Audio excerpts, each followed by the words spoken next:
Flight ಹತ್ತದೇ ಒಂದು ಖುಷಿ. ಅದರಲ್ಲೂ ಅಮೆರಿಕಾಗೆ ಮೊದಲು ಫ್ಲೈಟ್ ಹತ್ತಿದ್ದು ಅಂತ ಹೇಳಿದ್ರೆ ಬಹಳ ಬಹಳ ಆನಂದ. ಅದು ಮರೆಯಕ್ಕೆ ಸಾಧ್ಯನೇ ಇಲ್ಲ ಆ ಒಂದು ಕ್ಷಣಗಳನ್ನ.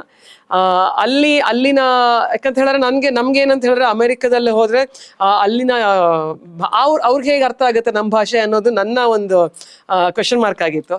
ಆದ್ರೆ ಅಲ್ಲಿ ಹಂಗಲ್ಲ. ಅಲ್ಲಿ ಮಾಡ್ತಿದ್ದವ್ರು ಎಲ್ಲರೂ ಕನ್ನಡಿಗರೇ. ನಮ್ಮ ನೆಲಮೂಲದ ಕನ್ನಡಿಗರು ಅಲ್ಲಿ ಹೋಗಿ ವಾಸ ಮಾಡ್ತಾ ಇರ್ತಾರಲ್ಲ, ಅಂತ ಕನ್ನಡಿಗರು ಎಲ್ಲ ಆಯೋಜನೆ ಮಾಡಿದಂಥ ಬಹಳ ದೊಡ್ಡ ಕಾರ್ಯಕ್ರಮ. 8ನೇ ಅಕ್ಕ ಸಮ್ಮೇಳನ ನಡೆದಂತಹ ಸಮಯ ಅದು. ಕ್ಯಾಲಿಫೋರ್ನಿಯಾದ ಸ್ಯಾನ್ ಹೊಸೆ ಅನ್ನೋ ಜಾಗದಲ್ಲಿ ನಡೆದಿತ್ತು. ಸುಮಾರು 1.5 ತಿಂಗಳು ನಾನು ಮೊದಲನೇ ಬಾರಿ ಹೋದಾಗ ಇದ್ದಿದ್ದು. ಅಲ್ಲಿಂದ ನ್ಯೂಯಾರ್ಕು, ನ್ಯೂಜೆರ್ಸಿ, ವಾಷಿಂಗ್ಟನ್ನು ಹೀಗೆ ಸಾಕಷ್ಟು ಜಾಗಗಳಲ್ಲಿ ಹಾಡುವಂಥ ಅವಕಾಶವನ್ನ ಮಾಡಿಕೊಟ್ರು ಕಪ್ಪಣ್ಣ ಸರ್.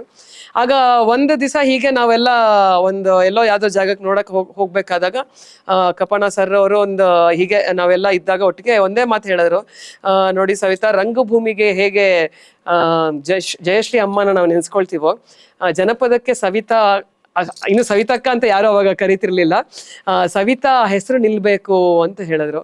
ಅದೆಲ್ಲೋ ನನಗೆ ಆ ಮಾತು ತುಂಬಾ ನಾಟ್ತು. ಅಂದ್ರೆ ನನಗೆ ಆದಂತಹ ಅನುಭವ ಕೂಡ ಇರಬಹುದು ಆ ಜರ್ನಿಲಿ. ಎಲ್ಲ ಪ್ರಕಾರದ ಗೀತೆಗಳಿಗಿಂತ ಜನಪದನ ನಾನು ತುಂಬಾ ಇಷ್ಟಪಟ್ಟು ಹಾಡ್ತಾ ಇದ್ದಂತೆ ನನಗೆ ಅನಿಸ್ತಾ ಇತ್ತು. ಒಂದು ಜೊತೆಲಿ ನನ್ನ ಧ್ವನಿ ಕೂಡ ಆ ಒಂದು ಜನಪದಕ್ಕೆ ಸೂಕ್ತವಾಗಿದೆ ಅಂತ ನನ್ಗೆ ಅನ್ಸಕ್ ಶುರು ಆಗಿತ್ತು ಆಲ್ರೆಡಿ ನನಗೆ.